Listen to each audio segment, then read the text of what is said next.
Okay, well, it's just gone 7:15, so we'll get started. If you can hear me, if you'd click on the check mark. Okay, Chi is first up. Okay, Brittany, Herman, how about Jessica? Jose, Maribel.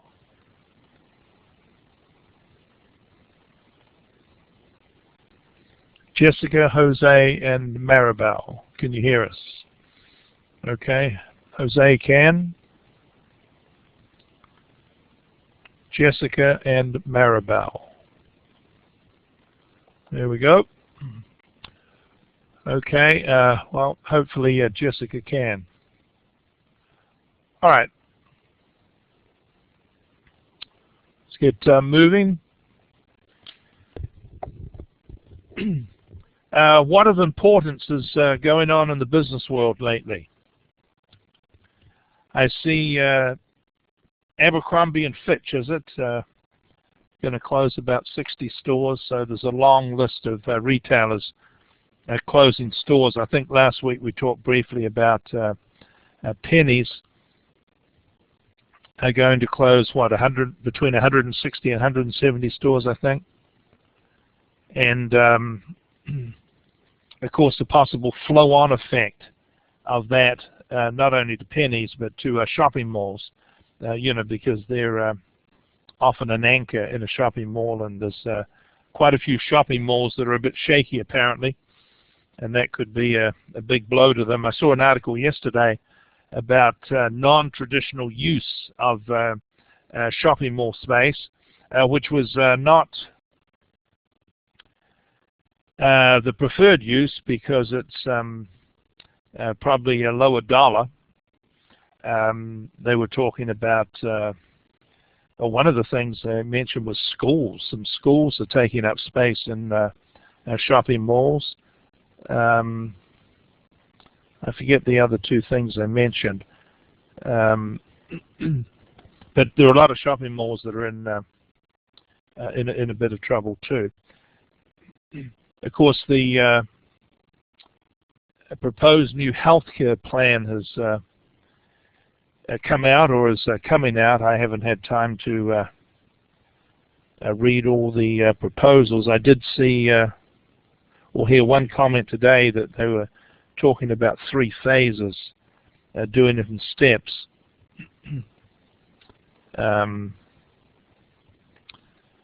Of course, that's in the political arena, but it's also in the business arena. I mean, healthcare is a big issue for businesses, whether they have to provide it or don't have to provide it, and if they have to provide it, how much it costs. And you may remember under the Affordable Care Act, I believe there was a exemption if you had less than 50 employees, or 50 or less, right around that 50 mark. And of course it didn't apply to everybody who worked for you. I think you had to be full-time, and so a lot of employers were trying to keep some people less than full-time. So I mean, it's definitely something that has an enormous effect on business. So that'll be interesting to follow that. I was just talking to someone this afternoon,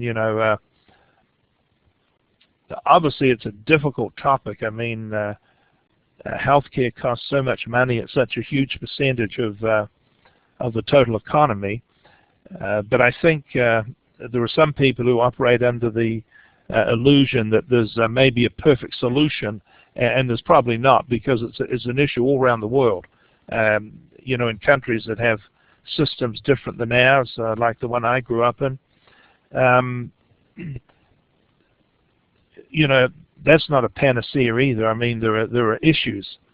One of the things mentioned about the British system, the Canadian system, is everyone might have coverage, but sometimes you have to wait months and months and months for an operation, or a lot of stuff is not covered, etc.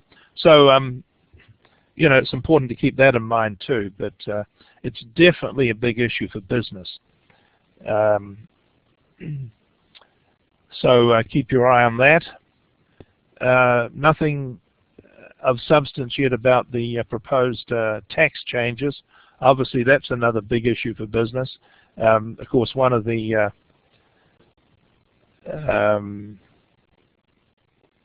objectives or areas of interest is going to be the corporate tax rate. So obviously, in business, that's a huge issue. So that, I guess, that'll be coming down the road reasonably soon. The Dow went over 21,000, but I think I heard it went down a little today. I think I saw it yesterday. It was a little bit below 21,000. Anything else? Anything else going on of interest? I didn't see all the details, but apparently ExxonMobil announced a huge project on the Gulf Coast. I saw something about 25,000 jobs. General Motors is laying off 1,100 people in Michigan. The article I read was a little bit unclear. They're transferring some of that work to Tennessee. It seemed to suggest that they'd already hired some people in Tennessee, but like I say, it wasn't incredibly clear. Anything else of interest in the business world? I think I mentioned to you the first night that employers want people who are knowledgeable about what's going on in the world, in the business world. And so I know you're busy. Most of you have jobs, and you're also going to school, but just keep your eyes and ears open. Okay, well, now I don't expect this to be relevant for the vast majority of the class, but you need to keep in mind that the drop date is April the 2nd, and I believe that's a Sunday. They've actually been doing that the last few semesters. Yeah, April the 2nd is a Sunday, but of course you can do it online if anyone needs to. But keep that in mind. The paper is due on the 24th of April, and my policy or habit is to give you at least a month to do that. So it'll be out by the 24th of March, the details of the paper. So you'll have at least 1 month to do that, and 1 month is plenty. Part of the reason it won't be out before then is, I don't want people spending the whole semester trying to do the paper.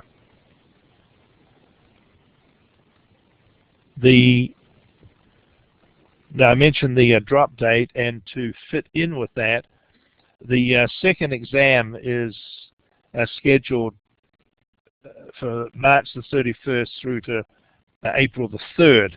Well, of course, it finishes on the Monday night, just like the first two quizzes and the first exam did. If there was anyone who was considering dropping, and they're still in the course at this stage, of course, they should take that second exam, but they would need to do it by the Sunday night, not the Monday.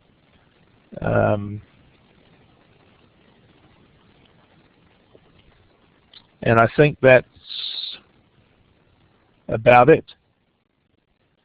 Any questions at all before we get into budgeting? Now tonight we're going to finish Chapter 8 on budgeting, and we're also going to do Chapter 9. Okay? So by the end of the evening, I expect to be through the end of Chapter 9, and that means that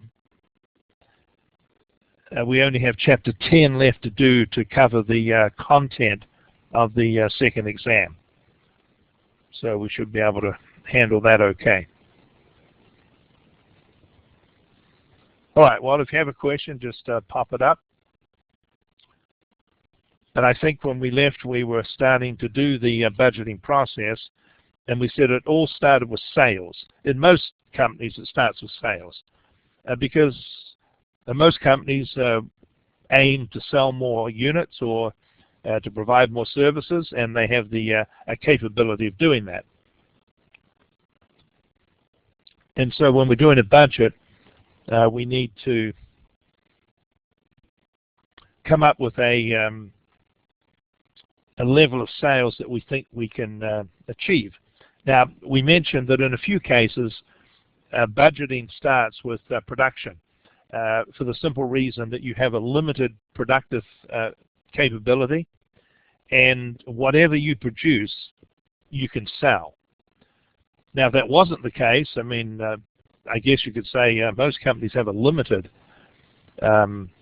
productive capacity, although in many cases that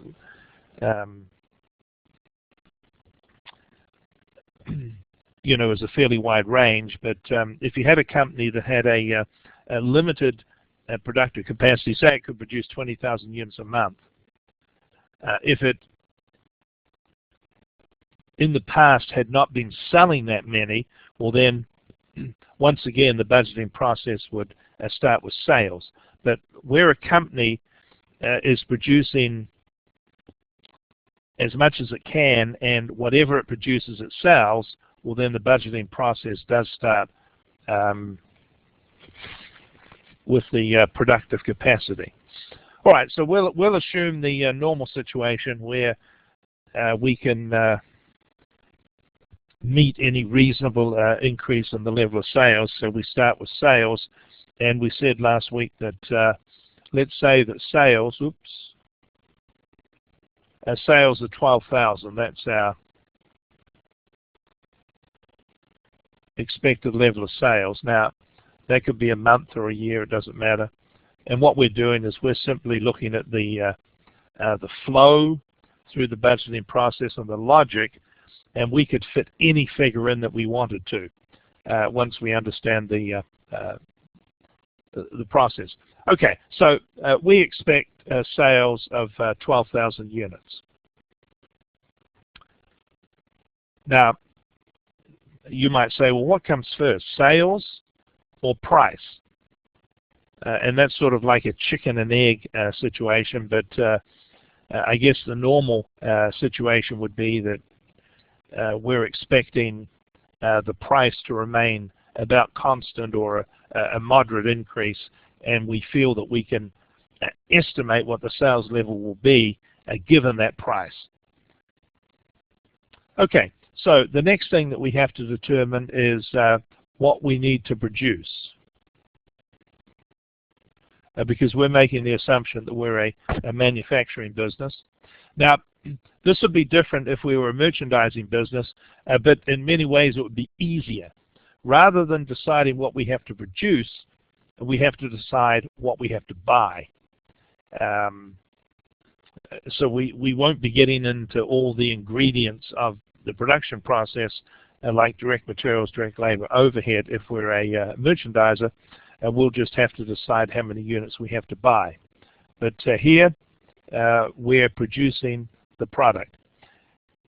Okay, so to work out production, the first thing we need to do is to look at what we need, and what we need, and we actually did this last week, so I'm just recapping quickly here. We need enough to meet our sales of 12,000, but we also need enough to fulfill our ending inventory requirement. And it's important to remember, this is self-imposed. This is your decision. How much inventory do you want? Okay, well, in this case, we said, well, we've got a policy that we want enough inventory on hand at the end of a month to meet about half a month's sales. And so we would want 6,000 in that scenario. So the total needed is 18,000. This is the total needed.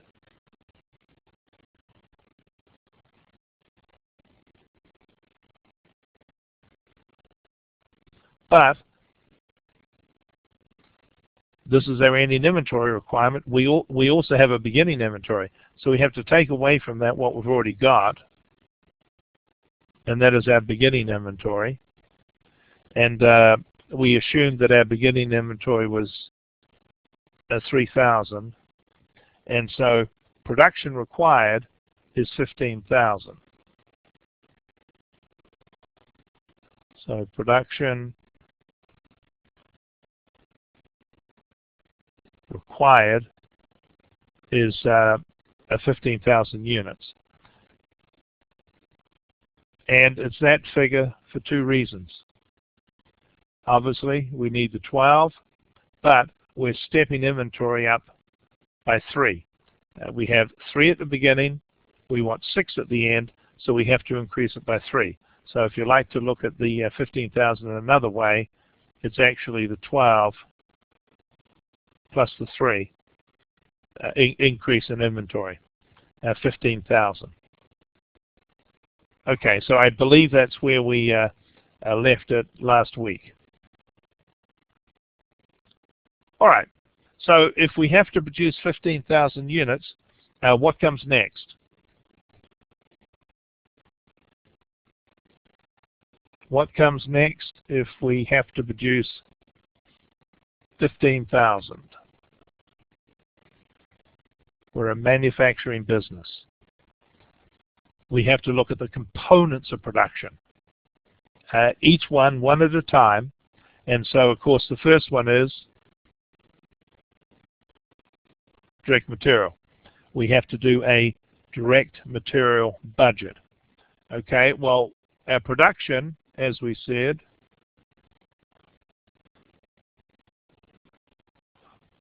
all right, now, while it's on my mind, although I'm sure it's firmly imprinted on your mind, next week is spring break. There's no class next week. The university is basically closed next week. Just mention it in case someone wasn't aware. I'm sure you are probably all aware.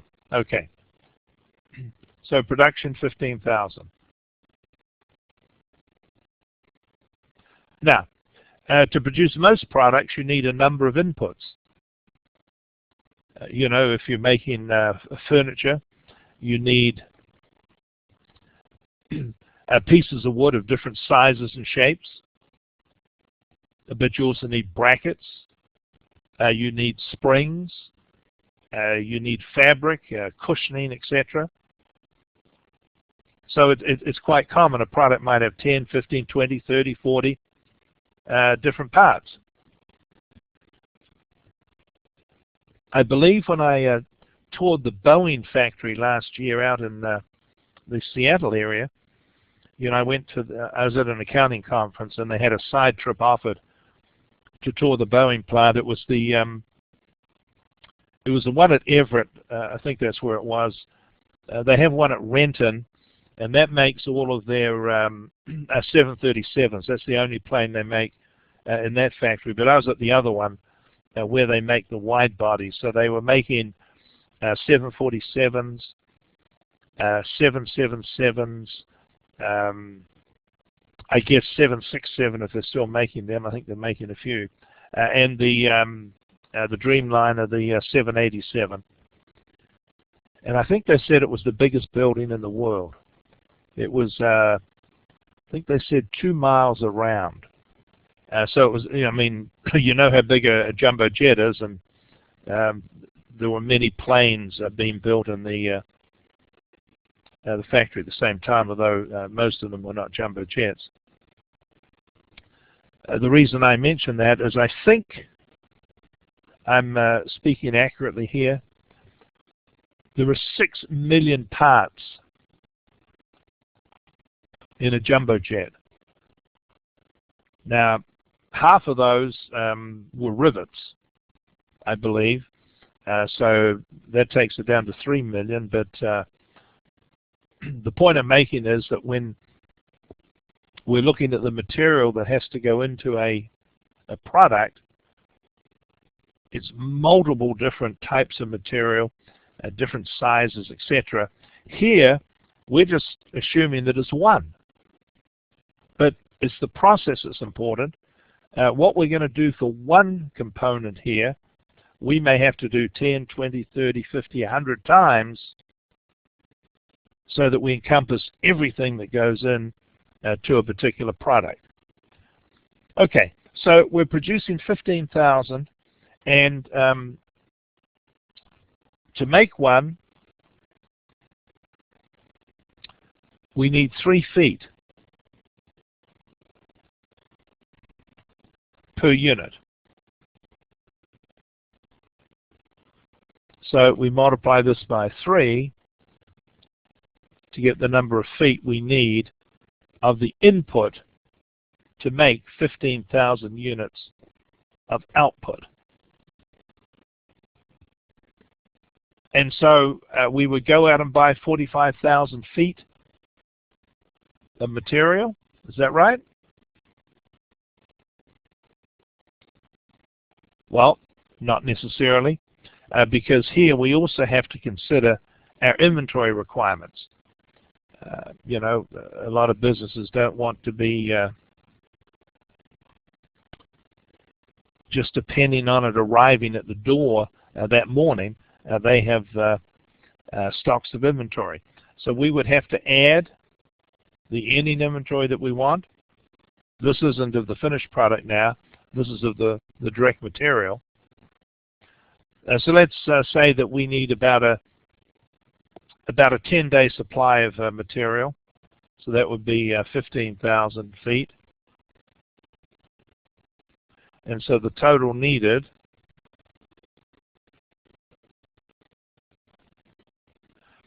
would be 60,000.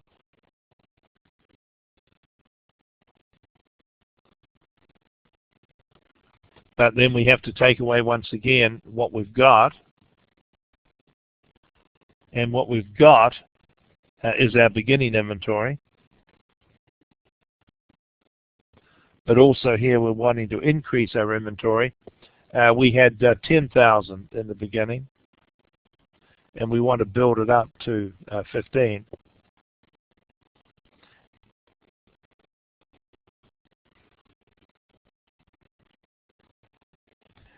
And so we have to buy 50,000 feet.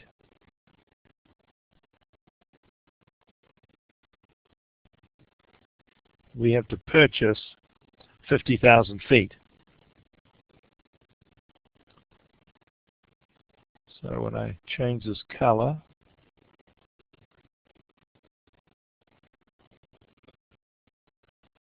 so that 50,000 feet, you know, 45,000 of it was required for production, but because we're boosting our inventory from 10,000 up to 15, you know, we're increasing it by 5. And so the 50,000 is the 45 for production plus the 5 increase in inventory.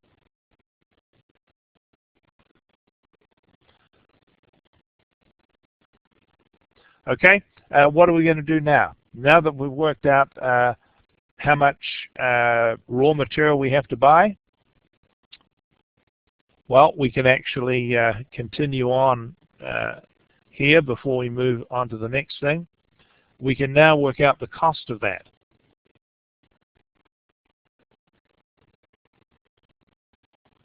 It's 50,000 feet.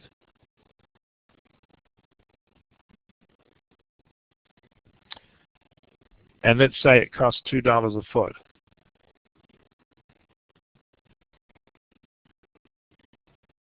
So it's going to cost us $100,000 to buy the material to make the product. But remember, this is just one material. If there are 20 different types of inputs, you're going to have to do this calculation 20 times. And that's the thing with this budgeting. You can see very quickly how complex it could become with so many different components into making each different product we make. Is there anything else we could work out here before we move on to the next thing? Talking about the material. We've worked out how much we have to buy, 50,000 feet, and we've now worked out the cost, $100,000.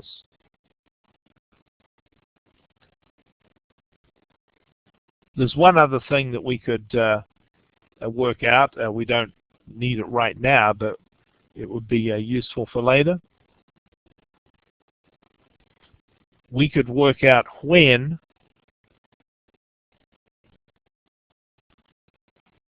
we will pay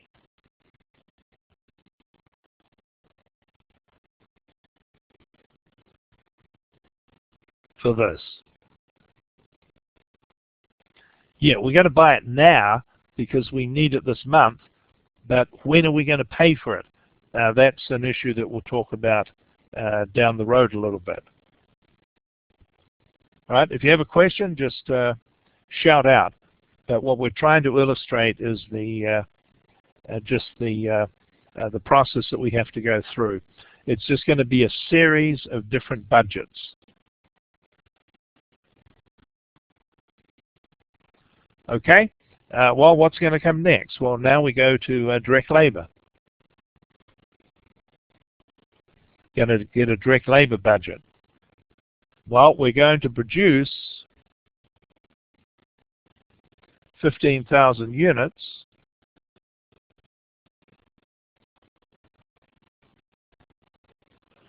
And each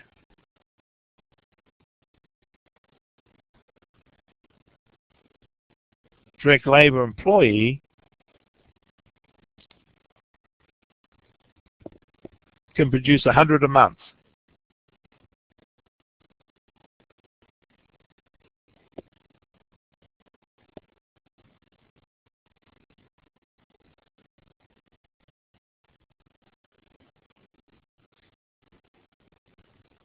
Each direct labor employee can produce 100 units a month. Okay, so we can work out how many direct labor employees we need. Therefore, we need, 150 direct labor employees. If we don't have them, well, we need to make arrangements to get them. So notify HR or whatever the office is called that hires people.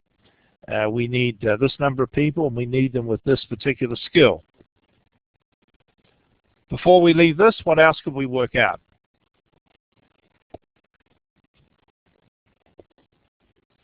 Now that we know we need 150 direct labor employees, we could work out the cost, couldn't we? Because each one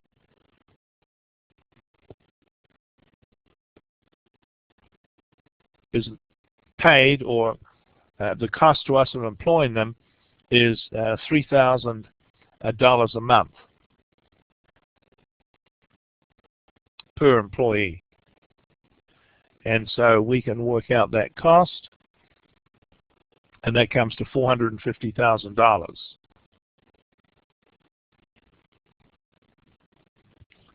Doesn't take long before the wage bill adds up.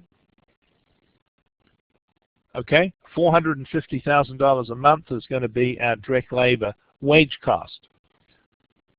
Before we leave here, although in a way it's sort of just a matter of course, we could calculate when we're going to pay these employees, but it's a lot easier here as opposed to talking about the direct material purchases, because normally we'll be getting the direct material on credit. And so we won't necessarily be paying for it all this month. Here it's a little different. Wages have to be paid very soon after the work period ends. So if you're working, if you're paid weekly, you know, Monday to Friday, maybe payday could be on Friday, but that's logistically very difficult, you know. it's better for the week to finish before you start preparing the pay packet, so you know with a certainty how long someone's worked. But for example, if we get paid weekly, the week is Monday through Friday, and maybe you get paid the following Tuesday. Maybe you get paid every 2 weeks. So the second week ends on a Friday, you get paid the following Tuesday. Maybe you get paid twice a month, on the 15th and 30th or 31st. Or maybe you get paid every month, so just depending. Wage earners generally, well, every business is different, but the longest I've heard of would be 2 weeks. It would be unusual for someone earning wages to be paid monthly, I think. Has anyone experienced that? Has anyone know of a situation where someone is on a wage, not a salary, a wage, and is paid monthly?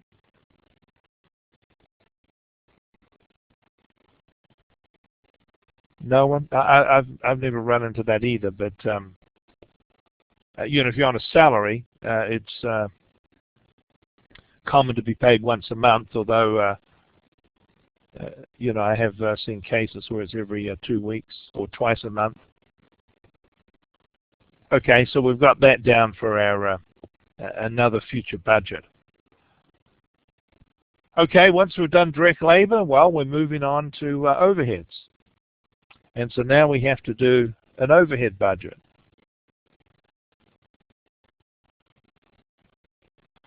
And so firstly, it's a matter of making a list of all of our different overheads. You know, we've got rent, we've got insurance,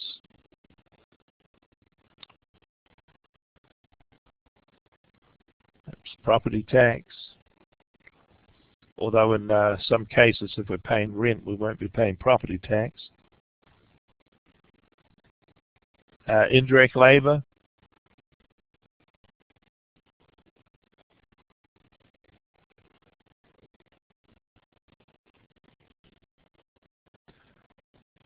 indirect materials, electricity, and you know, we can go on and on. Repairs, depreciation, etc. Okay, so we make a list of all of our different overheads, and then before we estimate the cost of each one, there's one thing we have to know. What is it? There's one thing we have to know before we can go any further in preparing this overhead budget. We have to know something about the overheads. What is that?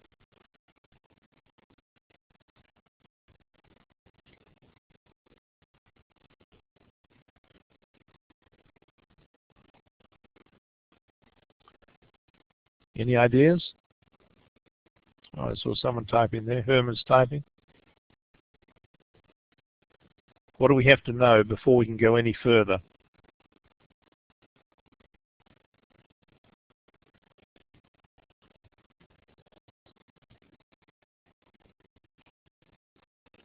Just waiting for that to come through.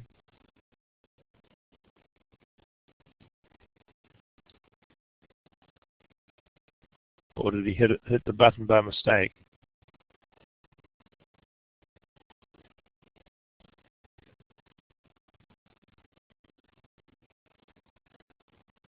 Right. Fixed or variable. We have to know the cost behavior of each of these overheads. If they're fixed, it's a lot easier. You know, how do we get a figure for that? Well, we look at the rental contract, what it was. We look at the insurance bill.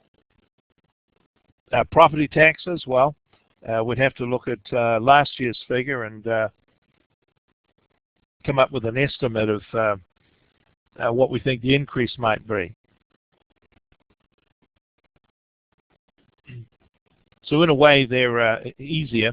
The variable ones, well, they depend on production, don't they? So we've already determined what our level of production is, and so we would calculate the variable overheads based on that. But of course, we're going to be off if our level of production is off. Okay, so we're going to come up with an estimate for each of these.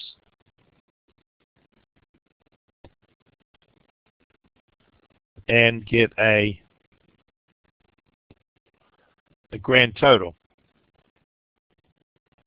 Now later on we're going to have to determine when these things are going to be paid. Okay, well once we've done that, we can keep moving and come up with a selling and distribution expense budget.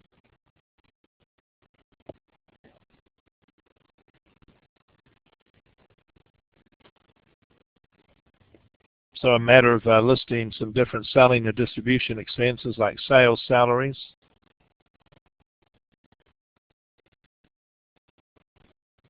maybe commissions,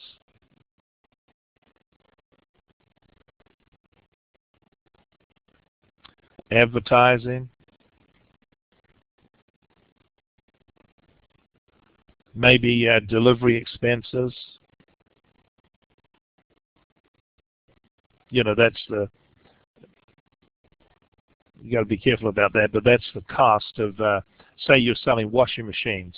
You know, you deliver them to the customer's home, things that the customer can't really be expected to take.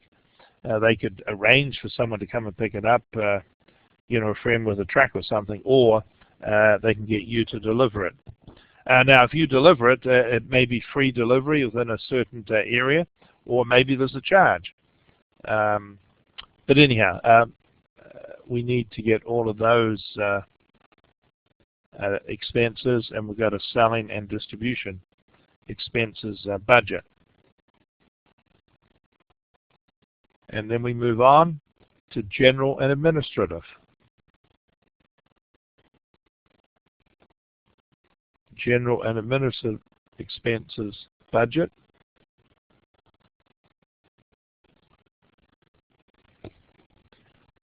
Things like head office salaries. Maybe we pay rent for the office. There'd be an electricity cost. There might be, say, cleaning expenses.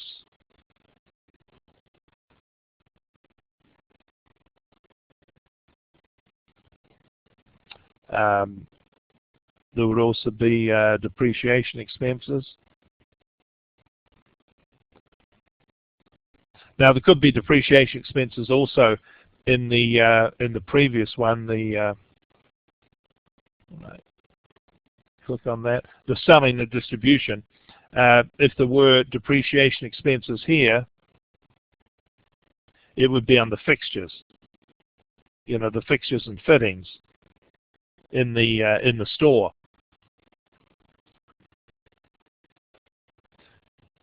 Let me just mention this very briefly. You know, sometimes we, well, if someone has never been in business, you know, they won't have a good grasp of the realities and the costs. But sometimes we just don't think about something completely. Fixtures and fittings, you might think that's a pretty small thing. That could be a pretty significant cost. I remember a couple of years ago, I guess it was now, in Commerce here, they were redeveloping a strip center. You know, the Children's Museum had been in there, and it had moved, and actually it had laid empty for quite some time. And then a couple of stores took that place, actually Dollar Tree and Hibbett Sports. But I just remember, you know, pulling into the shopping center one night to go and get something at a different store, get some milk or something. And, you know, the lights are on, and they had laid out on the floor all of the fixtures and fittings.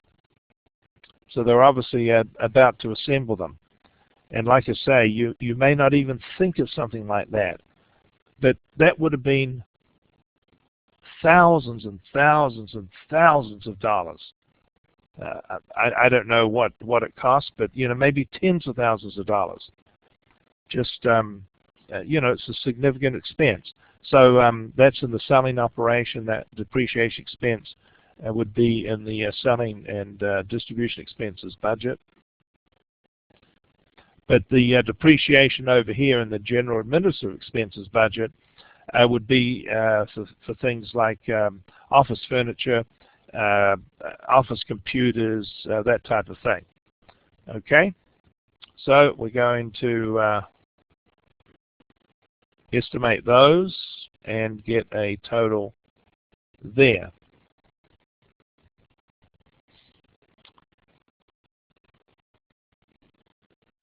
All right, and then we move on to a couple of different things.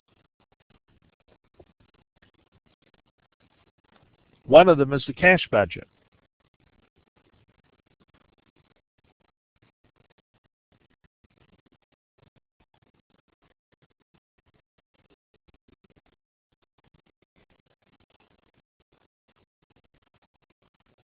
Now, this is no easy thing. We're going to be illustrating just a few things, but of course, when we talk about payments and put a few names up, there could be 100 names, 200 names of different things that we have to pay for. But let's get the format of this down. January, February, March, etc.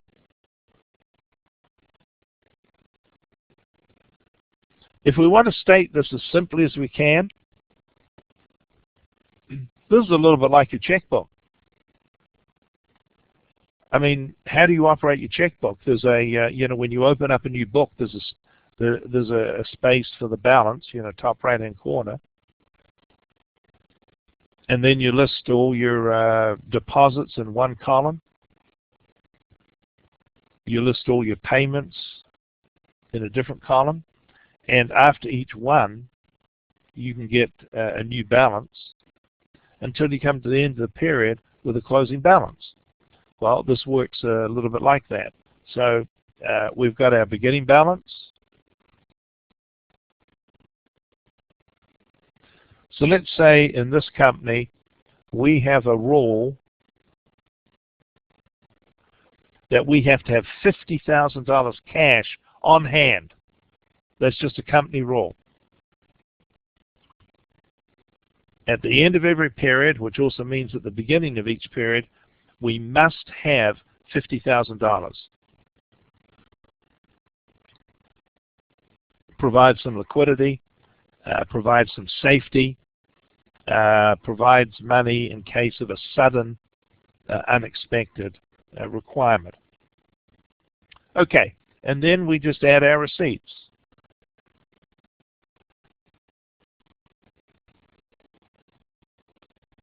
Now, in a way, our receipts are easier than our payments, because basically a company will have two common receipts. You're going to receive money for many reasons, but the overriding majority of times that you receive money in a company is for two reasons. What are they? Why would you receive money in a company? The money is for what?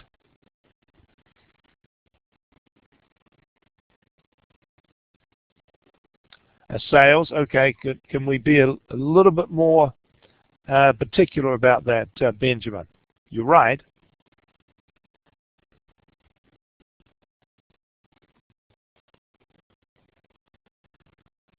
Can we break it down? Well, it depends what company you are. I mean, if you're selling products, yeah, for products. If you're a service company, for service, right. Alosigan, right. Cash from accounts receivable, okay. Yeah, I mean, customers buy things, you give them credit. over time they're going to pay you. Okay? So we're going to get money from accounts receivable. And the other main reason, Benjamin, have you got that?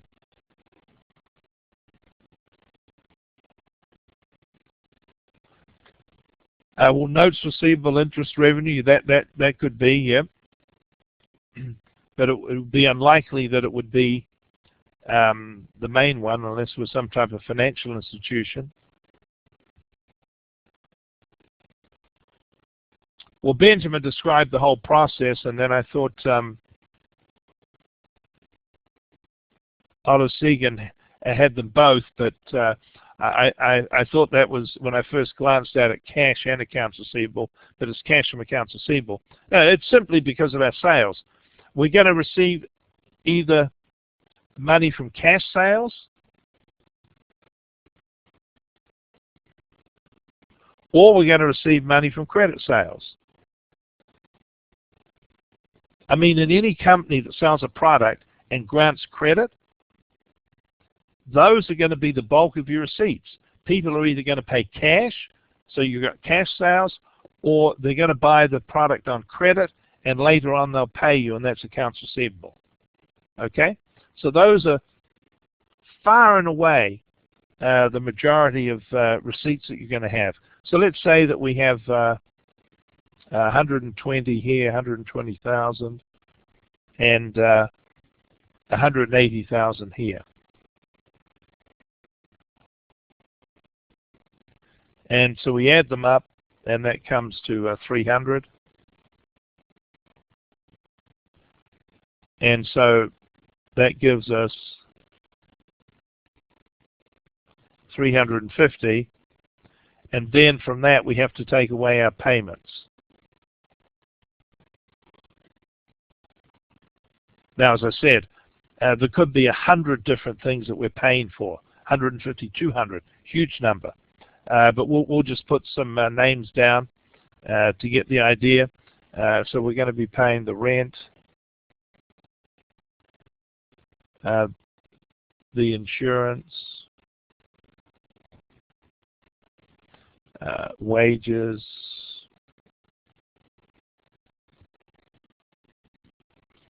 maybe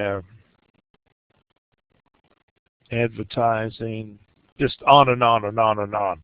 Okay, so let's assume that they come to 320.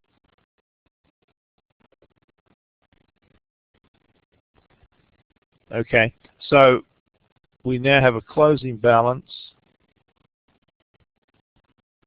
of 30. Now you can see what I said last week is true. It's not that this stuff is rocket science. I mean, as we're going through this, a lot of you will be saying, yeah, well, that's just makes perfect sense.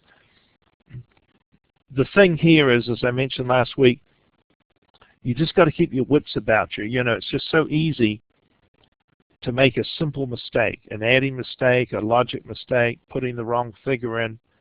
And this is done at the most basic level to illustrate the process. You imagine when you've got 20, 30, 40, 50, 80, 100, 150 different components going into one particular product, and you're making 95 different products. How complicated this becomes. So, once again, it's not that it's so difficult to understand this process. It's just made difficult by the volume, and you've just got to be very, very careful. Okay, well, we have a problem here, don't we? Because we have a rule, as we said earlier, that we have to have $50,000 on hand at the end of every month, and we don't. We've only got 30. So we have to get 20 from somewhere. Maybe we've got a facility at the bank to borrow, and that gives us 50, and then that goes up Just not quite enough space there. And that's our beginning balance again in February. Okay, so let me just throw some figures in here quickly. For next month, 160, say, for accounts receivable, 200 for cash sales. And so that's a total of 360. And once we add the 50, 410. Now our total payments are 330.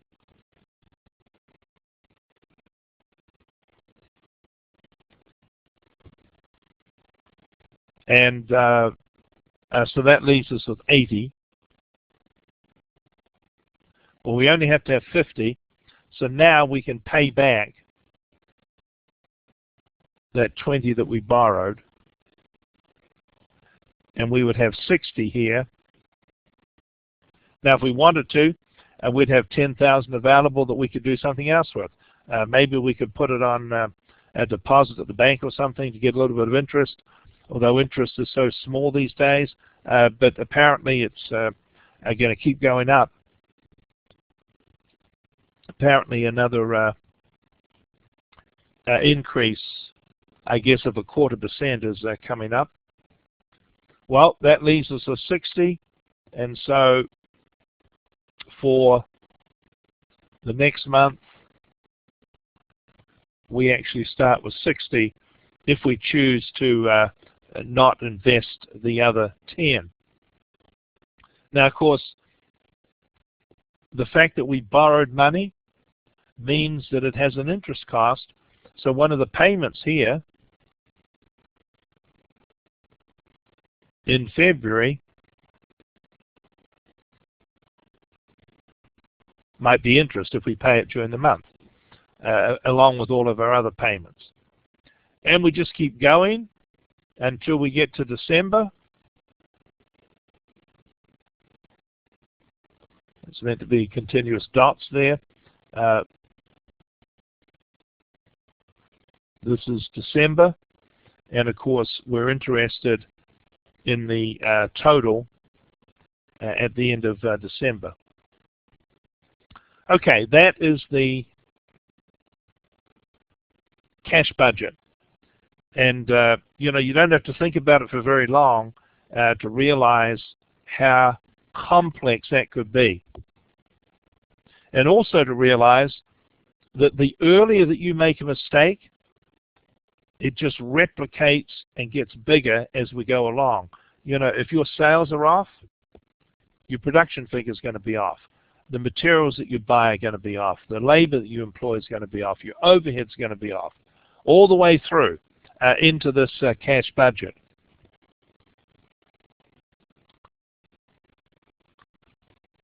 Okay, another thing we have to do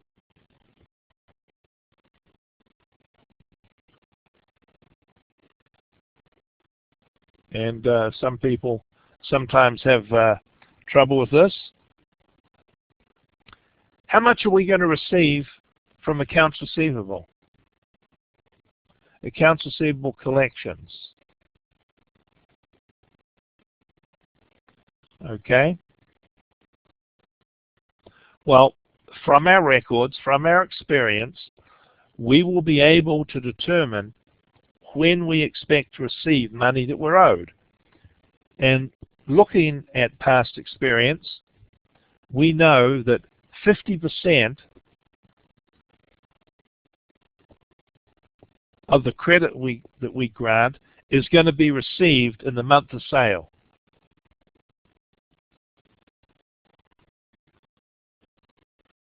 So if you come into our store in March and buy something on credit,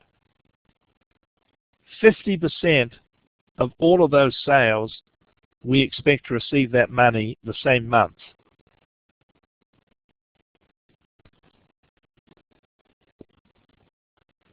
But even if the people that we give credit to are perfect in their payments, we're not going to receive it all this month. Why? Well, the normal credit will be 30 days. So if someone comes in on the 28th of the month and buys something on credit and we give them 30 days to pay, they're not busting their guts to pay us 2 days later by the 30th or the 31st of the month. You know, they've got through to the 28th of the next month to still be in perfect conformity with our requirements. And so the historical record tells us that 30% is going to be received in the month after the sale and 20% 2 months after the sale.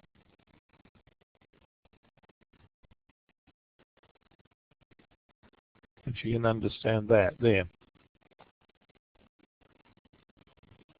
So 50% is going to be received in the month of the sale, 30% the month after the sale, and 20% 2 months after the sale.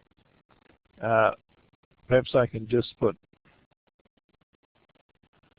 circles around those so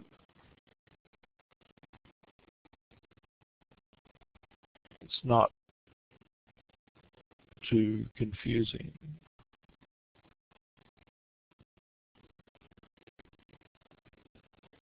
Now let me mention this. When you give credit, it is a certainty that you're going to lose some money. You're not going to be paid everything that you're owed. It would be virtually impossible to find a business that is granted credit for any period of time and not lost something. And basically, when you agree to give people credit, in a way you're accepting that reality. The challenge is to make that amount that you don't receive as small as possible. But there's virtually no business that's granted credit that hasn't lost something, unless you're talking about something like the mafia, you know, where they come by and get it out of you in other ways.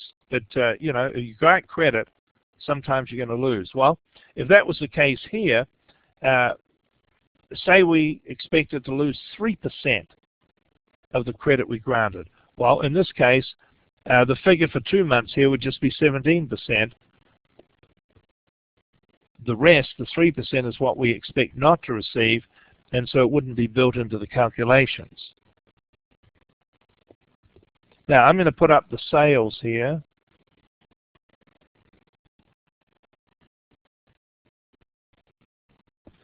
And these are in hundreds of thousands.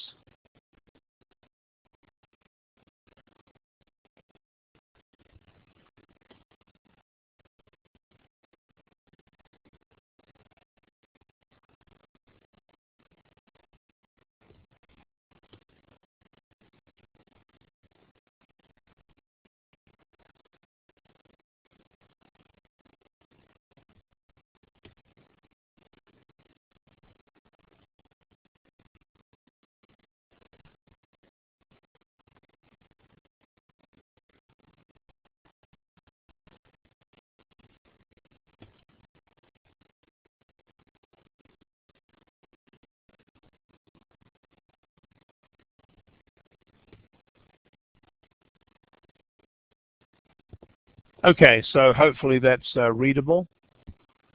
These are our sales. February 400,000, March 600,000. That's a 6 there. April 800,000, May 900,000, June 700,000.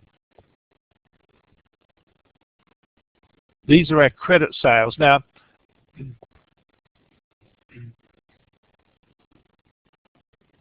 if a business doesn't grant credit, of course, all its sales will be cash. If a business does grant credit, some of its sales are cash, some are credit. So if you had a business that did grant credit and you were told what the sales figures were and they weren't broken down, you'd have to break them down.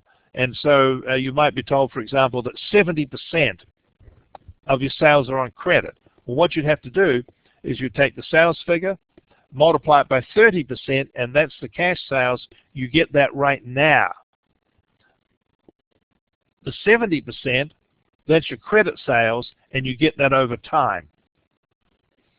Or you might be told that all of these sales are credit sales, or if you weren't told what percentage were cash sales, what percent were credit sales, you'd have to assume that they were all credit sales. And you've been asked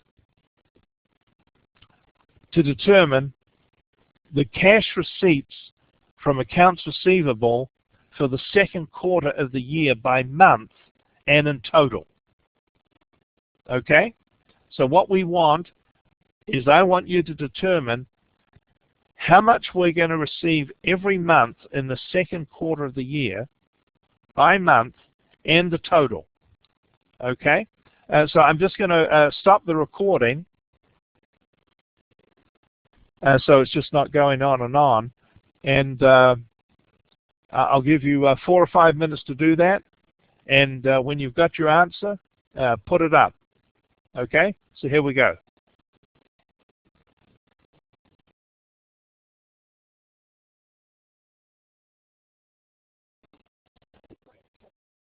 Okay, Rosa just joined us.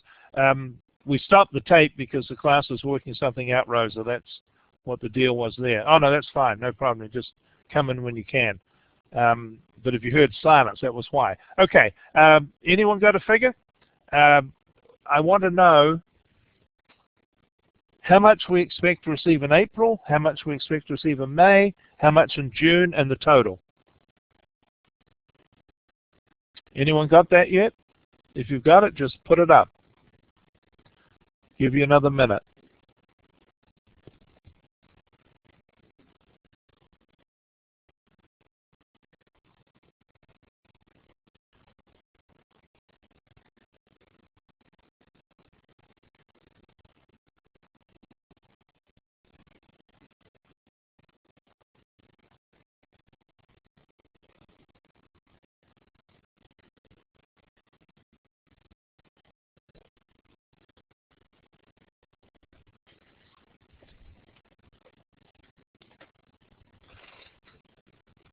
Nothing yet? Okay, well, let's look at this. Now, the thing here, you just have to be very consistent, and this is always set up the same way. Just very methodical. Okay, so we want to know how much we're going to receive in April. So get it here, April, May, and June, and total.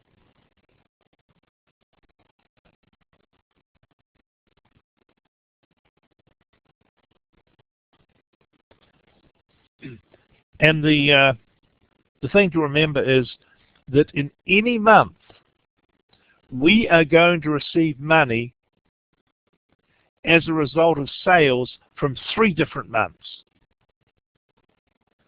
Because in the month of sale, we're going to get 50% of that month's sales. But we're also going to get 30% of the previous month's sales and 20% of the sales 2 months before.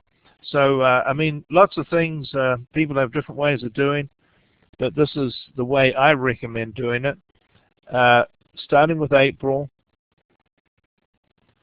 regarding April sales,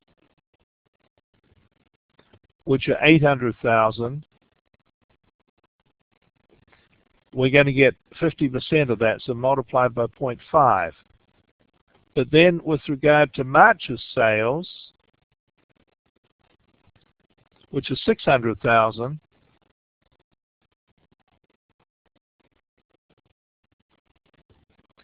we're going to get 30%. But also, with regard to February sales,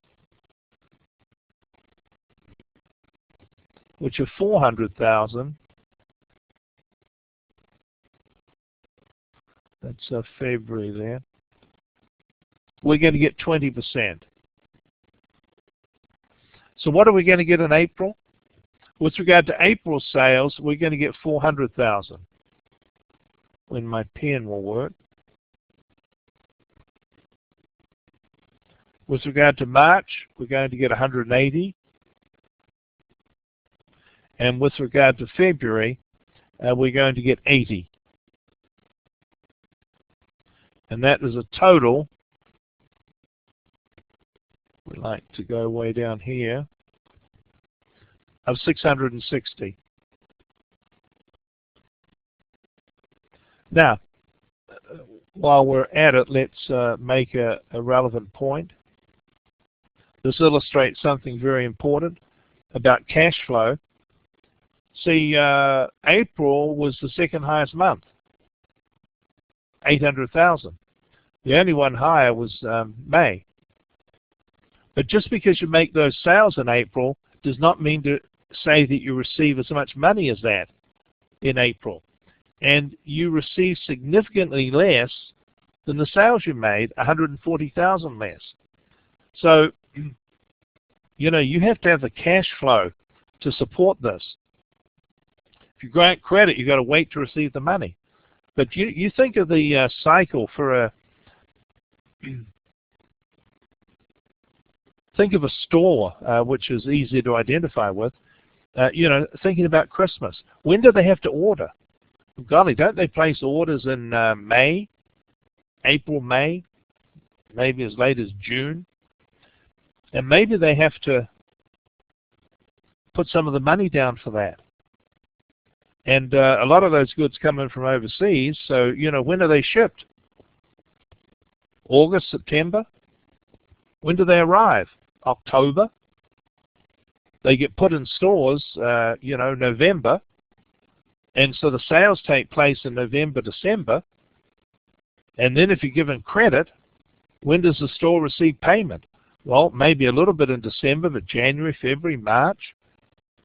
It's a long, drawn-out process.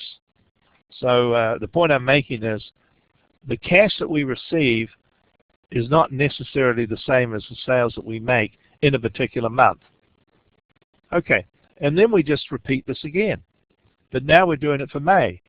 So with regard to May, I don't know if you folks understand re. Re just means regarding, with respect to. Maybe that's just the British world there. All right, regarding May, and so May sales were 900,000, and we get 0.5.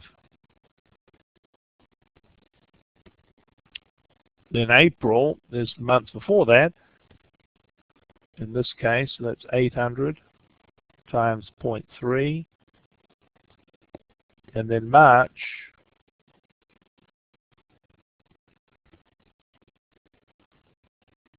$600 times 0.2. And so what do we have? 450 and 240 and 120, and that comes to 810. Once again, less than what our sales were. And if we do the same calculation, I see we've got some figures up here now.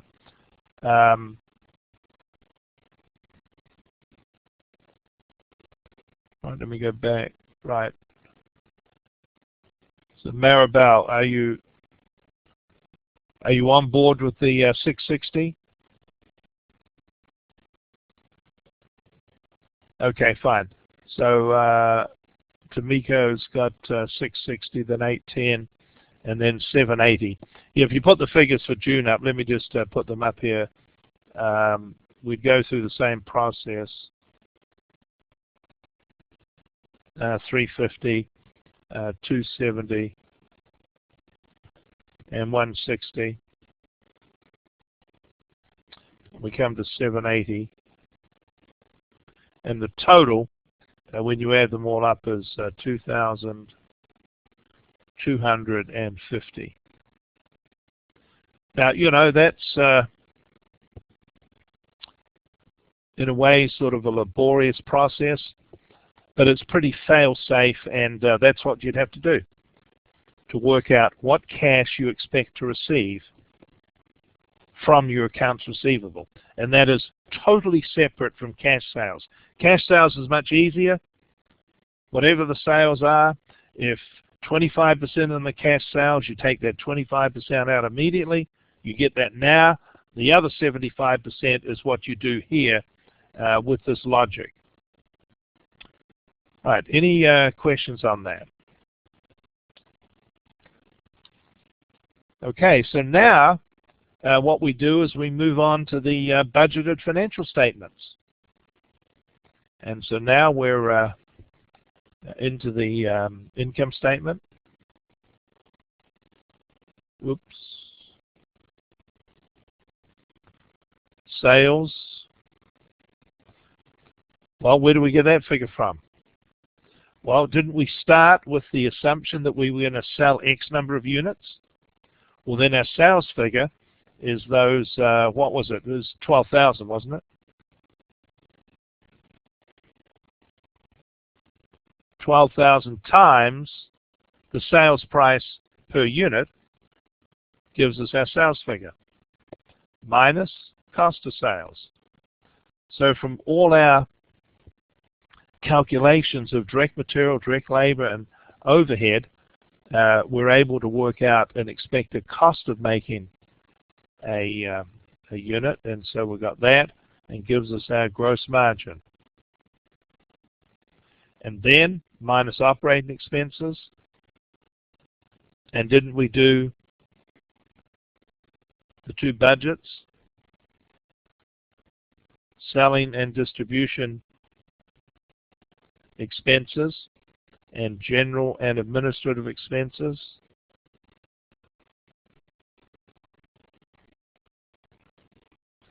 Add them up, take that away, and get net income.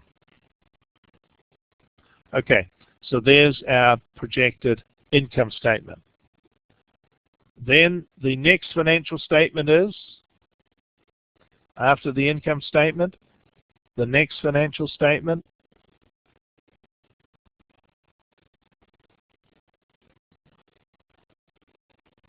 after the income statement, the next financial statement. And the only reason I'm asking this, I didn't ask you what the first one was. I'm not going to ask you what the third one is, because consistently students forget this little statement. It's like the forgotten little brother or something. The second financial statement is not the balance sheet, not the cash flow. The second financial statement is the forgotten one.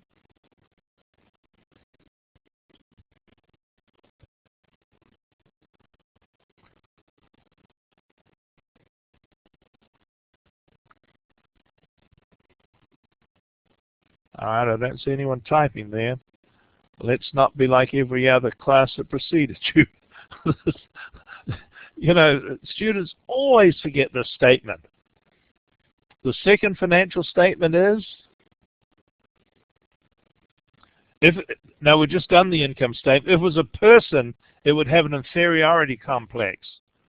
All right, the statement of changes in equity. Okay, it depends what type of business we're talking about. If we were talking about a sole trader, it would be a statement of changes in owner's equity.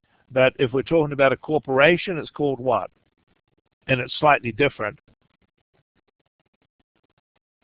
Retained earnings, right. Now, what is the difference between a statement of changes in owner's equity for a sole trader and retained earnings? Well, retained earnings just relates to the retained earnings, which is only part of stockholders' equity. The other part, of course, is contributed capital. So all the selling of shares and, the common stock account, the additional paid-in capital account, they're not part of the statement of retained earnings. In a sole trader, a single proprietor, it's everything. It's a very simple format. Beginning balance plus net income minus withdrawals equals closing balance. Now, with a corporation, you can do a similar thing, a statement of changes in stockholders' equity, but it's a much bigger statement. The normal statement is just the statement of changes in retained earnings. Okay, so statement of retained earnings, I should say. Okay, but it has a simple format too. Beginning balance plus net income minus dividends equals closing balance. Okay, so beginning balance, where do we get that from? Well, you might say last year's financial statements, because the closing balance last year is the beginning balance this year. But there's a problem. If we're doing the budgeting for 2018, when are we doing it? Well, maybe we're doing it in August of 17. So if you're looking at the beginning balance for 2018, that would be the closing balance 2017, and that hasn't arrived yet because we're doing this in August 2017. So we'd have to go and look at the budget for 2017 to see what the budgeted closing balance was in the previous year to get the beginning balance this year. Okay, plus net income, where does that come from? Well, it comes from the income statement. We've just done the income statement. Here it goes here. So this is our budgeted net income, isn't it? Oh. You put the little cursor up there and then it dives onto something else before you can click it. Okay, so we're okay with net income because it comes from the budgeted income statement. Where do we get the dividends figure from? Dividends? Where are we going to get dividends from?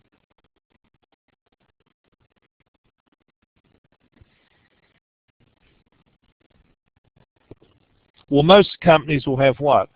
Most companies will have a dividend policy. The companies are not generally going to just jump all over the place. This year 8%, next year 2%, next year 5%, the next year nothing. A lot of companies will have a consistent dividend policy, maybe 3% dividend every 6 months or 7% dividend a year or whatever. So that'll come from that,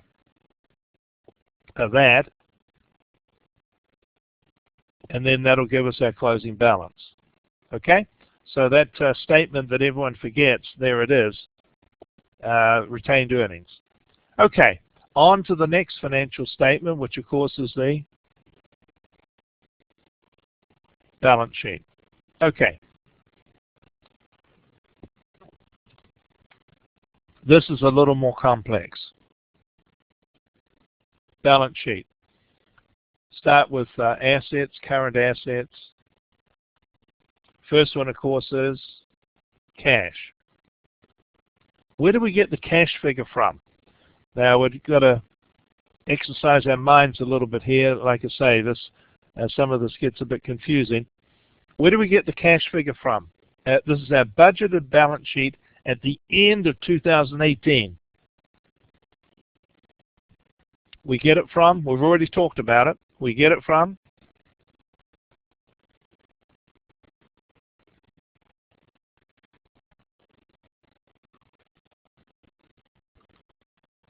the cash budget we did.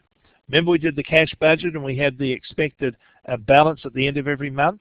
Okay, well the figure for cash in the balance sheet is the expected balance at the end of December, the last month. Okay, so we got that.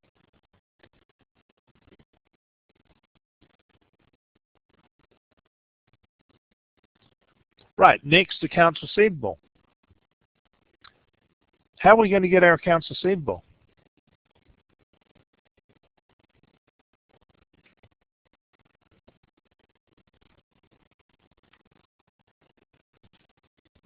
Let's just pretend for a minute, because this was not the scenario that I initially gave you, but let's just pretend that those percentages we had, let me just put this up.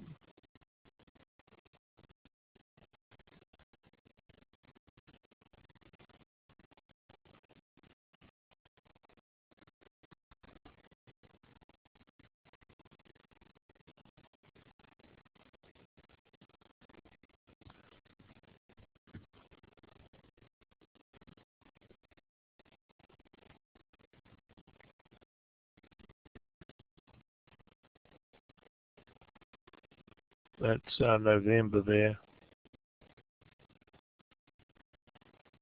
and December.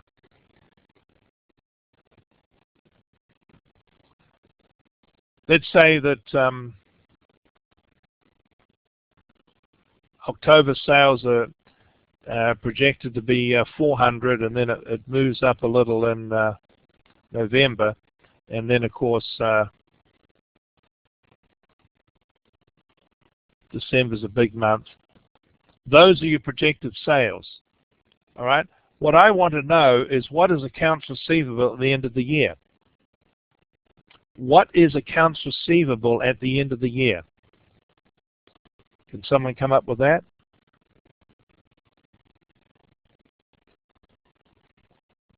We're looking for accounts receivable at the end of the year to put in the balance sheet. When you've got a figure, put it up.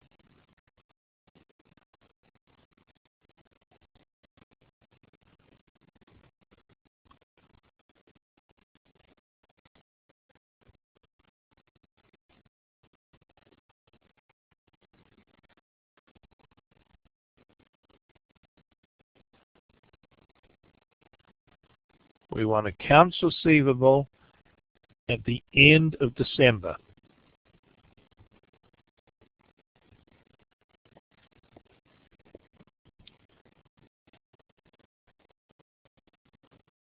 Anyone listening at home later is doing the same calculation.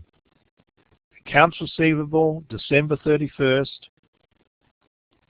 figure to put in the balance sheet. All right, we've got 860, we've got 1080. Any other figures?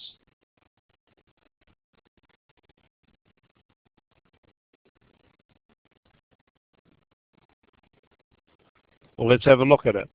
It's the opposite logic here that we use to work out receipts from accounts receivable. Because what we're wanting to know now is what we have not received.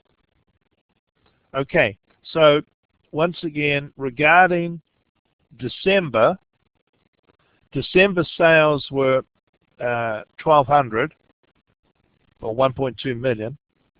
Okay. How much of that did we receive in December? And the answer is 50%. So how much did we not receive? Well, we didn't receive the other 50%. Well, that comes to 600. Now let's look at the month before, November. November's sales are 600. How much of that did we receive in November? The answer is 50%. But then the next month, which is December, how much did we receive in December with regard to November's sales? 30%. So at the end of December, how much have we not received with regard to November's sales? The answer is 20%.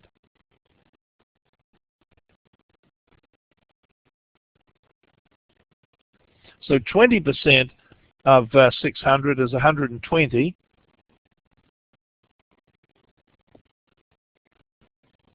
Now let's look at October. October sales are 400. How much of October's sales, credit sales, on account did we receive in October? The answer, 50%. How much did we receive the next month, which was November?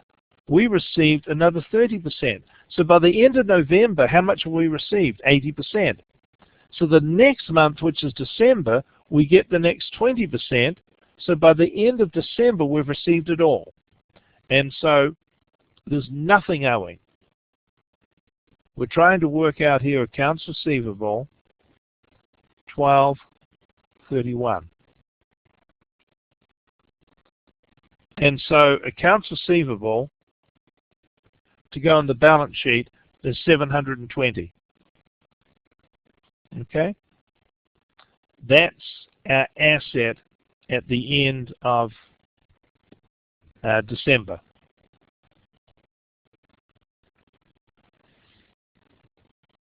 Any problems there? So we come back to our balance sheet and put in 720. Okay, what's next? Inventory. Where are we going to get our inventory figure from? Well, you remember through the budgets we were doing, didn't we have a self-imposed ending inventory requirement for direct material? And also for a finished product? Well, that's where we get the inventory from. Now, there'll be some other small current assets, maybe like prepaid items, etc. We would be guided by what we had done in previous years to get a figure there. And so we get current assets. Okay? Now we move on to property, plant, and equipment. This is a lot easier in a way. It's a lot easier for this reason. Take a big company like Walmart. I mean, we're just taking rough guesses now, but you know, Walmart might open 300 new stores a year. How many pieces of land do you think they buy a year? Well, they're buying land in advance, but assuming they open 300 stores a year, they probably buy about 300 pieces of land in the US a year.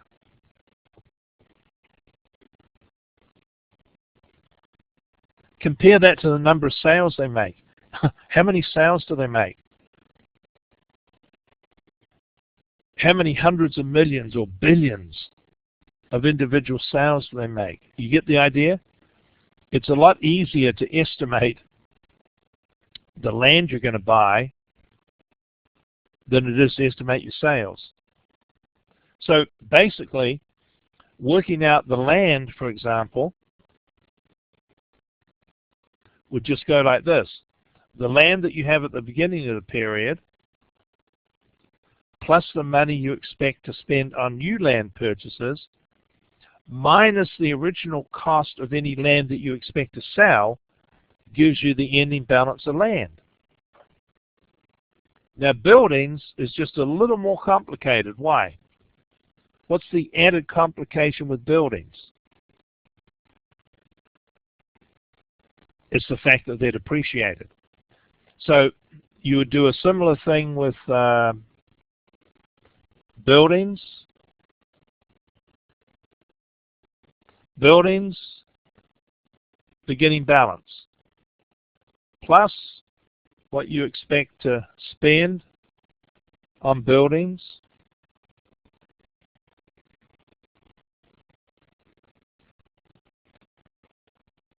minus the historic cost of buildings sold or expect to be sold. But then you'd also have to take away this year's depreciation.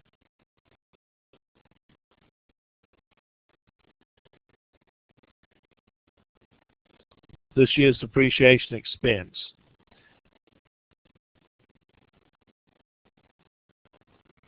and that would give you your ending figure for buildings, ending balance buildings.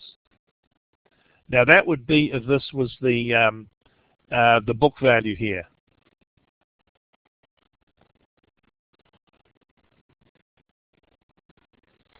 If this figure was the historic cost, well then the subtraction here would be the total of accumulated depreciation, not just this year's depreciation expense. So it's a similar calculation. Beginning balance plus what you expect to buy minus the historic cost of what you expect to sell minus depreciation. Okay? And so on for the other property, plant, and equipment. Okay, so we come up to current liabilities. Of course, the main current liability is accounts payable. How would you work out accounts payable? Well, that would be the similar logic to accounts receivable, except it's the opposite type of thing. You would look at what you bought. Let's look at this quickly. Purchases in a particular month. December, say 800,000. November, say 700,000. And with regard to purchases, you pay 70% this month, 30% next month. See, this isn't decided by you. This is decided by the vendors that you deal with, and their conditions will be stricter than the record of receipts from accounts receivable. Even though you say with credit you have to be paid within 30 days, often people won't pay you that quickly. But with regard to accounts payable, if you don't pay on time, you may lose your credit. Okay? What I'm looking for here is an accounts payable figure. You get a different color here. We're doing the balance sheet. I want an accounts payable at 12/31. Put it up when you've got it. Accounts payable at 12/31 to go on the balance sheet.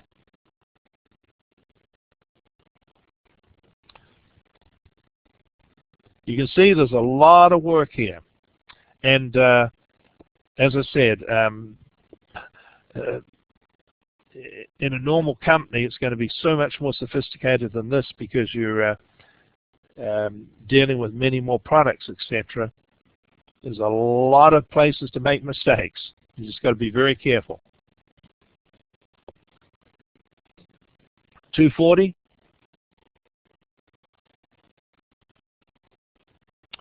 Okay, well, I think Benjamin might be right there. Let's look at the logic here. Regarding December, which is 800,000, how much are you going to pay in December? 70%. So how much are you not going to pay? 30%.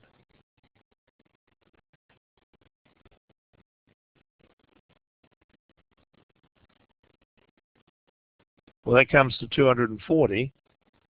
Now let's look at November. November was 700 in purchases. How much are you going to pay in November? Well, you're going to pay 70%. But the next month, you're going to pay the other 30%. So by the time you get to the end of December, there's nothing still owing. And so the answer is 240,000. And that's what goes into our balance sheet over here, 240. Right, you've got other sundry liabilities, long-term liabilities. These are pretty straightforward too, like bonds. The beginning balance plus any new bonds you expect to issue minus any bonds you expect to repay equals the closing balance. Okay, and then you come to stockholders' equity. Well, the first part, contributor capital, common stock. If you don't plan to issue any common stock this year, it'll just be last year's figure. Same with additional paid-in capital. And then we come to retained earnings. Where do we get the figure for retained earnings? Well, of course, we get it from that forgotten statement that we did, the statement of retained earnings. It'll be the closing balance there that we worked out. Give us a figure there. And we've got a figure for our stockholders' equity. We've got a figure for total liabilities. Add them up, and we've got a final figure on the right-hand side of the balance sheet. Okay, so we have our budgeted balance sheet. So, you know, a lot of work, a lot of places where you can slip up. Just got to keep your wits about you. Of course, the fourth financial statement is a cash flow statement. Well, we're not going to talk about that at the moment because we haven't covered it yet. We'll be covering it late April, early May. Okay, so that's the budgeting process. You know, there's a lot of stuff that has to be calculated, but just try and do it logically, in sequence, and just be very careful that you try not to make a careless mistake. Okay, that's Chapter 8. We're going to talk about Chapter 9 for a little while. Actually, in a way, there's very little in Chapter 9. But let me relay something to you. You know, I was shocked. I think this was one summer. You know, we're doing this Chapter 9, and I thought, golly, you know, there's just very little in this. And I was making up the exam, and I was thinking, golly, these questions are just gifts. People are going to be really scoring well in Chapter 9. And the content was, you know, I think the same, 6 through 10. And, you know, I was just shocked when I looked at the exam. The worst part done was Chapter 9. And I just thought they were the easiest questions from any chapter. So just take that as a word of warning. Don't blow it off. Although, to a large extent, finding the page here, if you look at page 402, the top of the page, Exhibit 9.8, if you understand that exhibit, you basically understand the chapter. It's basically all wrapped up right there. But let's get into it here. Okay, so Chapter 9 is entitled Flexible Budgets and Performance Analysis. So we've just finished talking about budgeting. Oh, that was page 402, I think. But we'll be coming to it. We'll be there in a few minutes. And we'll probably be finished by 9:15 tonight, just the 2 hours. Okay, so we've just finished talking about budgeting. So we did a budget. What we did was a budget at a certain level of activity. I believe we said that we were going to sell 12,000 units.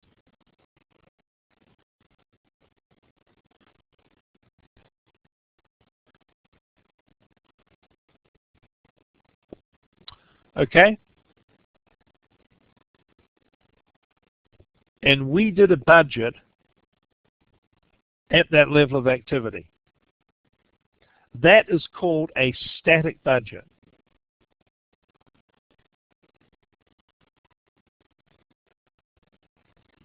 When you do a budget for a particular level of activity, that is a static budget. So next question. Are you going to perform at that level of activity?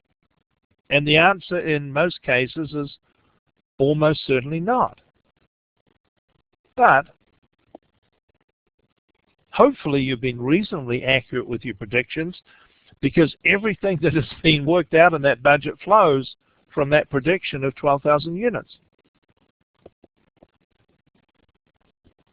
So, you know, you might be at 11,800, 12,100, something like that, but you could be in a totally different situation. You could end up doing 15,000, 18,000, 20,000, 6,000. So what we have to do is we have to be able to convert the static budget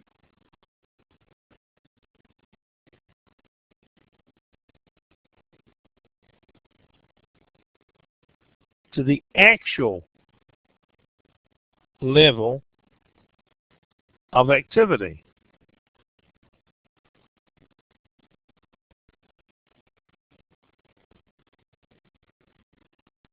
See, because a static budget isn't terribly useful to us.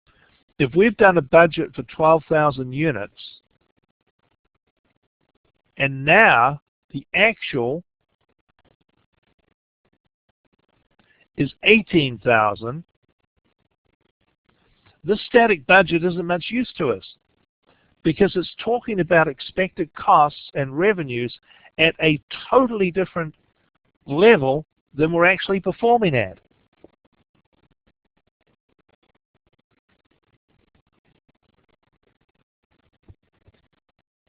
So we're going to create a new budget that is called a flexible budget.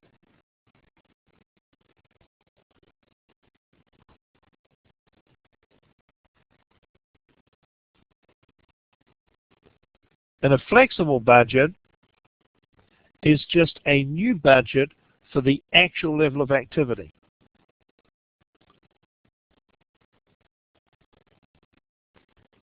And in a way, converting one budget to the other is reasonably straightforward. Let's say that we had sales 800 minus variable costs of 3, contribution margin is 5, minus fixed costs 410,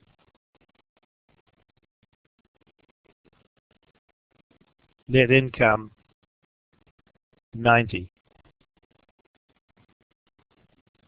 Okay, and this is at, oops, sorry, 12,000 units.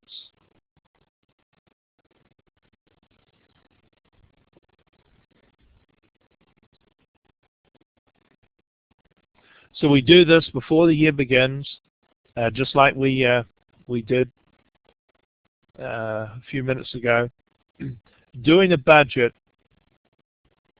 for sales of 12,000 units. And then you find out that actual sales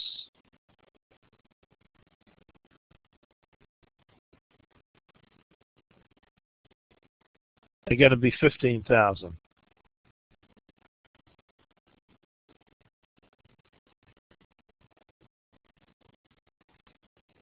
Well, that's an increase of 3,000, isn't it? So that's an increase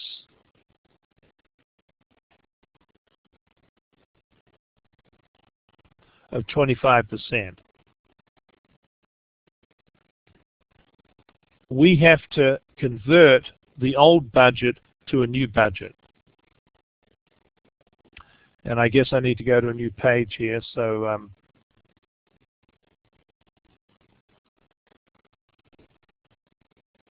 hold on. So we had sales of 800 minus variable costs of 3. Okay, so we have to multiply this by 1.25.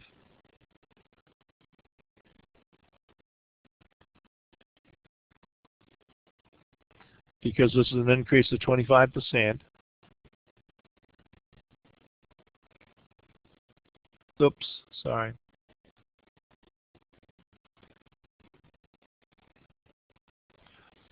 Okay, so sales multiplied by 1.25. So now they're 1,000.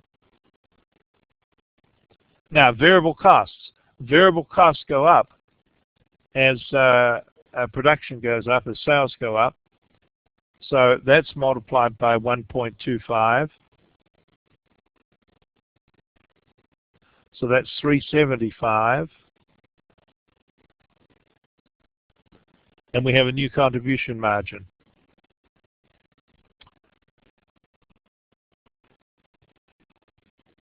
It's now 625. What was it before? If we want to put that in. Before it was 500, wasn't it? That was the old figure. Now, minus fixed costs. Well, what's the rule with fixed costs? As long as you're within the relevant range, fixed costs don't change. And so they were 410. And so now we have our new net income.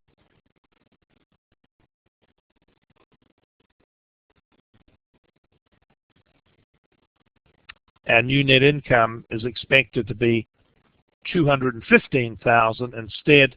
If I recall correctly, it was 90,000 before. This is our flexible budget.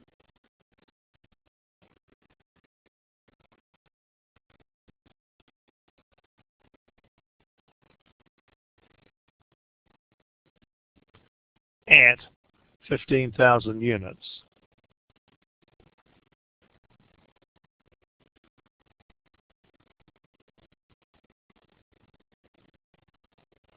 Okay?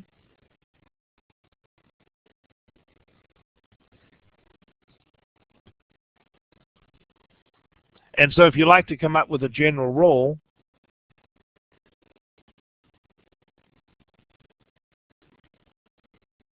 sales multiplied by 1 plus the increase, so multiplied by 1.25. Variable costs multiplied by 1.25.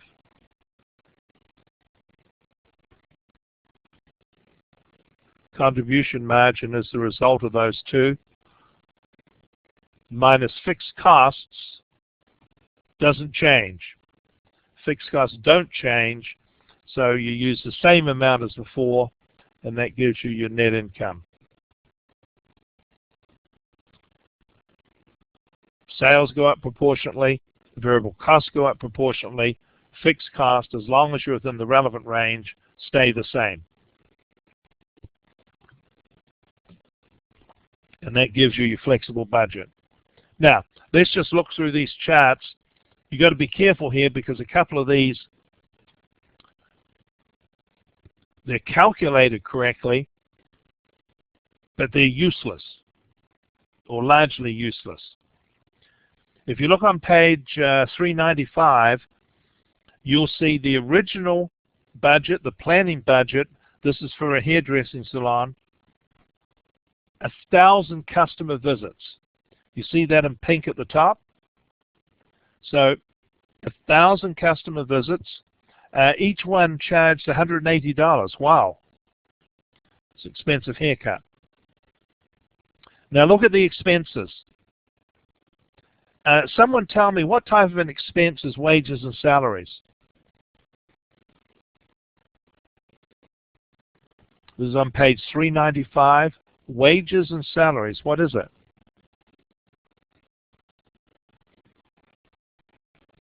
What type of an expense? It is a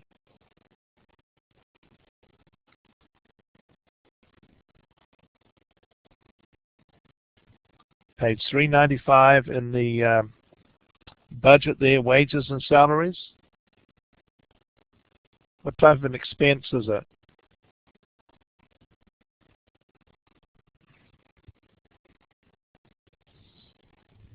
That's a mixed cost, isn't it? Because see, at 65,000, So that would be like your salaries.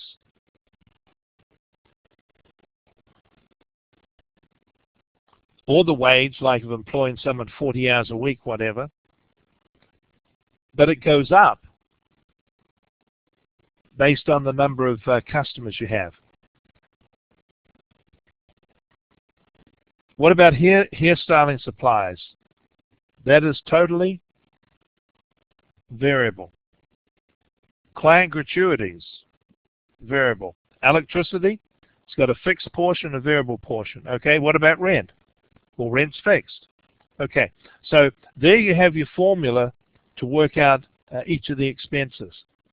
Now, they end up with 1,100 clients. And so at the top of page 396, you see the income statement for that. That is the actual results. And below that, in Exhibit 9.4, you see a comparison of the actual results to the planning budget.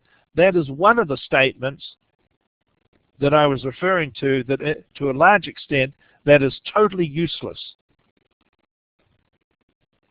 Now they're getting variances there. A variance is just the difference between a budgeted figure and an actual figure. And so you see, with regard to revenue, they've got a variance there, 14,200 favorable. Well, yeah, if you expected to have 1,000 clients and you got 1,100, you would expect to take more money in.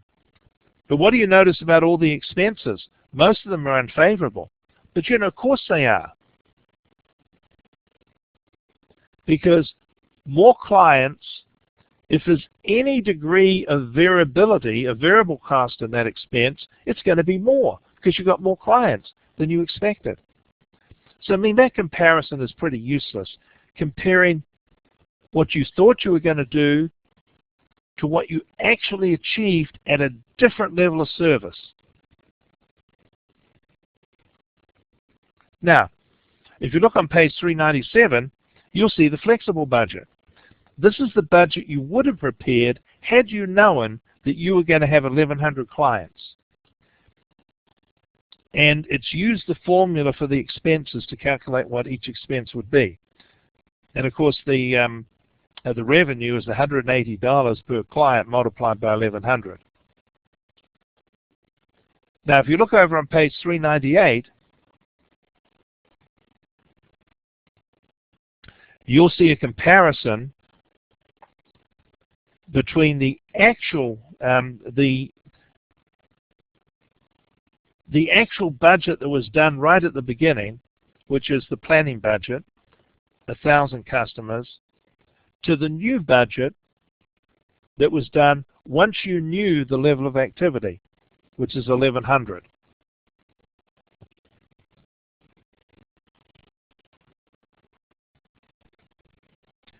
And they're comparing these two figures. Now, once again, obviously, the result is no surprise. That if you are going to be operating at a higher level of activity, you would expect a favorable variance with regard to revenue. You expect to take in more. But you would also expect an unfavorable result with your expenses. You would expect your expenses to be more with 1,100 client visits than you would expect for 1,000. Now, if you look on that third column there, the activity variances, you'll see that some of them are 0. And the reason why they're 0 is because those are your fixed costs. And as long as you're within the relevant range, you don't expect them to change. And so there's going to be a 0 variance there. This variance is called the activity variance, the difference between the original budget and the flexible budget.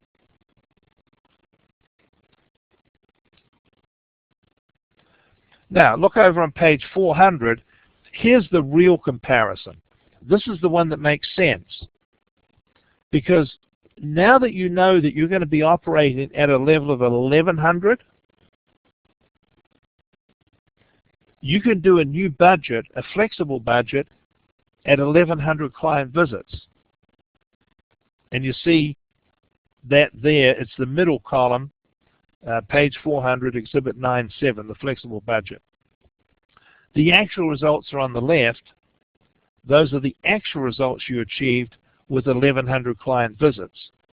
This is the meaningful comparison. The budget that you would have prepared had you known you were going to have 1,100 clients, and comparing it to the actual results. And these are called the revenue and spending variances. It's not because of the level of activity, because the level of activity here in these two columns is the same. But it's called a revenue variance with regard to revenue and a spending variance with regard to expenses. And that's the real comparison. Now notice here that the revenue variance is 3,800. Can someone explain that? Why would that happen? Why would you have an unfavorable revenue variance? It must have been because of what?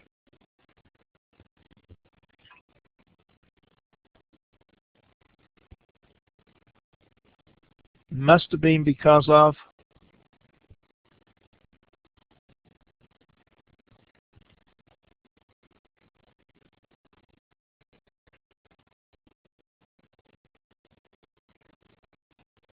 it must have been because you discounted the price for all customers over the board or just for some. Because see, we're talking about 1,100 clients, and you expected to charge them $180 each. Well, that means that you expected a revenue of $198,000. That's the figure in your budget. But what was your actual sales level? It was $194 too. But that was also for 1,100 clients. The actual number you had, 1,100. So the only way that the revenue could be less is if you charged at least some of them less than you planned. And so you had an unfavorable revenue and spending variance. Now you'll notice that we have a mainly unfavorable spending variances here. We have a couple of favorable ones, but they're very, very small. $30 favorable and $60 favorable. And so what's the final result here? Well, we took in less in revenue than we expected. We spent more in expenses than we expected. And so the net income result was those two added together. If revenue is less by 3,800 and expenses are more by 5,480, our net income is going to be less by 9,280. So you have to understand the logic of that exhibit. Now, what they do over on page 402, the one I was referring you to before, they just put it all together. It's all in that statement. So column 1, your actual results. Column 2, your flexible budget. In between those, the revenue and spending variances, which is just what we looked at on page 400. Then in column 3, your original budget, your planning budget for 1,000. And between columns 2 and 3, your activity variances. That variance is strictly because you change the number of customers from one budget to the next.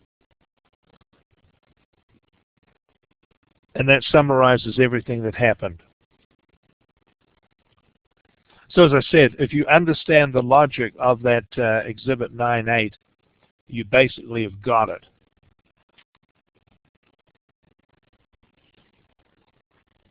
Now it could be, if you look down the bottom of page 404, that we have multiple cost drivers, that a particular cost varies not just for one reason, but varies for 2 reasons, 3 reasons, etc. And you see that built in there to Exhibit 9.9, top of page 405, with electricity. In that budget, electricity is a fixed cost of $390 plus 0.1 of Q1, and then $6 for each unit of Q2.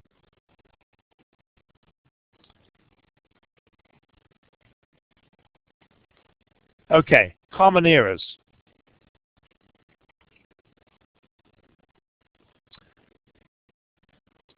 Exhibit 910 and 911 illustrate two different common errors. If you look at the second last sentence in the first paragraph there on page 406 under the heading Some Common Errors, the most common errors in preparing performance reports are to implicitly assume that all costs are fixed or to implicitly assume that all costs are variable. Well, we know that's not the case. Under normal circumstances, all costs are not fixed, nor are all costs variable.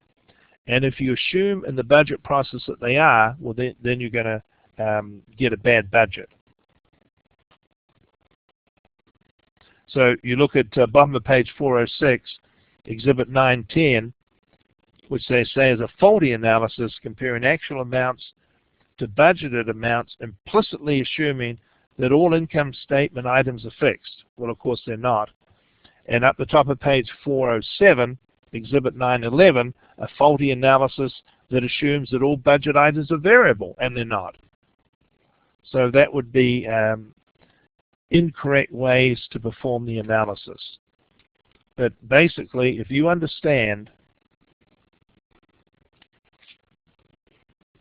Exhibit 9.8, what those things mean and how they were determined, you basically have got it. And that is Chapter 9. So we're 5 minutes, 6 or 7 minutes after 9:15. Any questions at all? When we come back, we'll be looking at Chapter 10 after spring break. And then, as I say, the second exam coming up right at the end of March, going over into the first 2 or 3 days of April.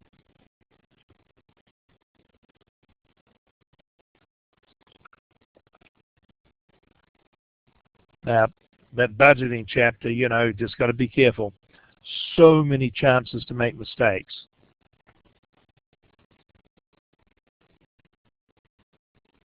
You know, Chapter 8 on budgeting, what we're starting to look at here in Chapter 9 and then doing so in much more detail in Chapter 10 is once we see what our actual results are, we're comparing our performance to our budget, what we expected. And that's how we get these variances. And as I say, we get into it a lot more deeply in Chapter 10. But there's a good little technique that we can use to make that simpler than it would otherwise be. No questions? Well, I know most of you folks work, so spring break is not a break for a lot of you, but it is a break from class. So you know, I hope you enjoy the week off and take it easy if you're going away. Drive safely, and we'll finish this up in late March, Chapter 10. And then we'll have the second exam right at the end of the month. All right, if there are no questions, we'll just call it a night and have a good week off. Okay? All right, take care.